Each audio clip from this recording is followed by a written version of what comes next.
السلام علیکم ناظرین، آج کی ویڈیو میں ہم بات کریں گے انگریزوں کے ہندوستان میں قیام پر۔ اسرائیل، پاک و ہند میں یورپی اقوام کا آمد کا سلسلہ معاول کے دور میں سے پہلے عروج چکا تھا۔ ابتدا میں ان کی سرگرمیاں صرف تجارت تک محدود تھیں۔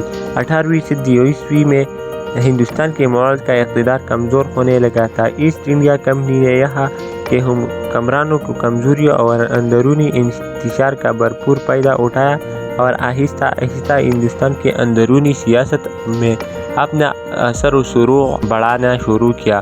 اپنے تجارتی مذاکرات کی حفاظت کے عڑ میں ایسٹ انڈیا کمپنی نے نہ صرف اپنی فوج منظم کی بلکہ قلعوں کی تعمیر بھی شروع کر دی تھی، جو کمپنی کے سیاسی عزائم میں واضح ثبوت تھا۔ 1857 تک ایسٹ انڈیا کمپنی ہندوستان کے بسیط حصوں پر قابض ہو چکی تھی اور آخر معاول حکمران بہادر شاہ ظفر کا اقتدار صرف دلی شہر اور اس کے گردنواح تک محدود ہو چکا تھا۔ انگریزوں نے ہندوستان پر اپنا اقتدار قائم کرنے کے بعد یہاں ایسی پالیسیاں اختیار کی جن سے یہاں کے لوگوں کی سماجی اور اقتصادی زندگی پر منفی اثر مرتب ہوئے۔ خصوصاً ان کی اقتصادی پالیسیوں کی وجہ سے ہندوستان کے لوگ معاشی بدحالی کا شکار ہو گئے تھے۔ انگریزوں نے ہندوستان کے لوگوں کے مذہبی عقائد اور ثقافتی روایات بھی مداخلت شروع کر دی تھی۔ عیسائی مبلغ ہندوستان میں کھلے عام عیسائیت کی تبلیغ کر رہے تھے اور ان پالیسیوں کی وجہ سے ہندوستان کے لوگ انگریزوں کی سخت نفرت کرنے لگے۔ 1857 میں مسلمانوں اور ہندوؤں نے مل کر انگریزوں کے خلاف جنگ شروع کی، جس کے انگریز مورخ، غدار اور برصغیر کے تاریخ دان آزاد کی جنگ قرار دیتے ہیں۔ اگرچہ آزادی کے متعلق بڑے بہادری سے لڑے، مگر اندرونی سازشوں کے باہمی اتفاق اور جنگ کے چند علاقوں تک محدود رہنے کی وجہ سے جنگ ناکامی سے دوچار ہوئے اور انگریزوں نے دوبارہ ہندوستان پر اپنا اقتدار مضبوط کر لیا۔ جنگ آزادی کے ناکامی کے بعد ان کی تمام تر ذمہ داری مسلمانوں کے کندھوں پر ڈال دی گئی اور انگریزوں نے مسلمانوں کو سخت ترین سزائیں دے کر ان کو بدترین انتقام کا نشانہ بنایا۔ اس جنگ میں اگرچہ ہندو اور مسلمان برابر کا حصہ دار تھے، مگر انگریز سمجھتے تھے کہ بغاوت کے اصل ذمہ دار مسلمان تھے، کیونکہ انہوں نے مسلمانوں سے اقتدار چھینا تھا اور ان کو شک تھا کہ جنگ آزادی کے ذریعے مسلمانوں اپنا اقتدار بحال کرنا چاہتے تھے۔ جنگ آزادی کے بعد ان کے دور میں مسلمانوں کو انگریزوں کے بدترین مخالفت کا سامنا کرنا پڑا۔ زندگی کے ہر شعبے میں مسلمانوں کو جان بوجھ کر پسماندہ کرنے کی کوشش کی گئی تھی۔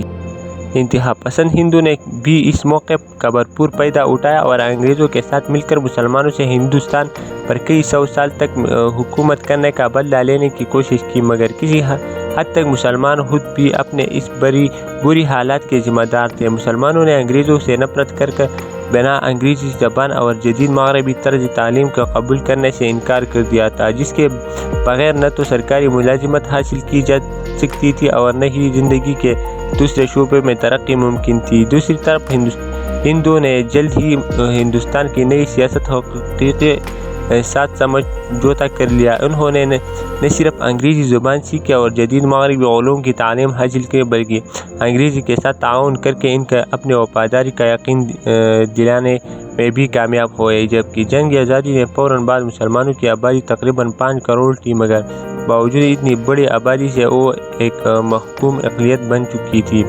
1857 کی جنگ آزادی کے بعد جن شخصیات نے مسلمانوں کو قومی زندگی کے سب سے اہم کردار ادا کیا تھا، ان میں کے افکار اور نظریات پر سب سے زیادہ اثر ڈالنے ان کی سر سید احمد خان کا نام سرفہرست ہے۔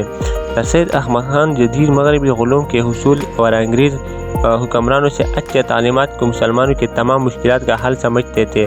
ان کے مقاصد کو پیش نظر رکھ کر انہوں نے تعلیمی، سیاسی اور ادبی میدانوں میں مسلمانوں کی قوم کی بھلائی کے لیے عظیم خدمات انجام دیے۔ سر سید احمد خان نے صرف اپنی تحریروں کے ذریعے مسلمان اور انگریزوں کے درمیان غلط فہمیاں دور کر کے انہوں نے قریب لانے کی کوشش کی، بلکہ ہندو انتہا پسند کو مسلم دشمن سرگرمیوں سے مایوس ہو کر دو قومی نظریہ بھی پیش کیا، جو بعد میں نظریہ پاکستان کی بنیاد بنا۔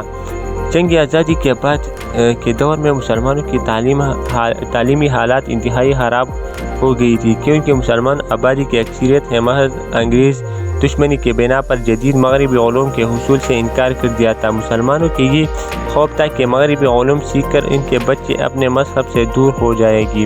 سر سید احمد خان نے مسلمانوں کو مشورہ دیا کہ انگریزی زبان اور جدید معروف علوم کے خلاف منفی رویہ ترک کر دے۔ ان کا خیال تھا کہ مسلمانوں کو سیاست میں دقیق طور پر حصہ نہیں لینا چاہیے، اپنے تمام توجہ تعلیمی ترقی مرکوز کرنی چاہیے تاکہ وہ نہ صرف ملازمتوں کو اپنا حصہ بنا سکے بلکہ انگریزی حکمرانوں کا اعتماد بھی بحال ہو۔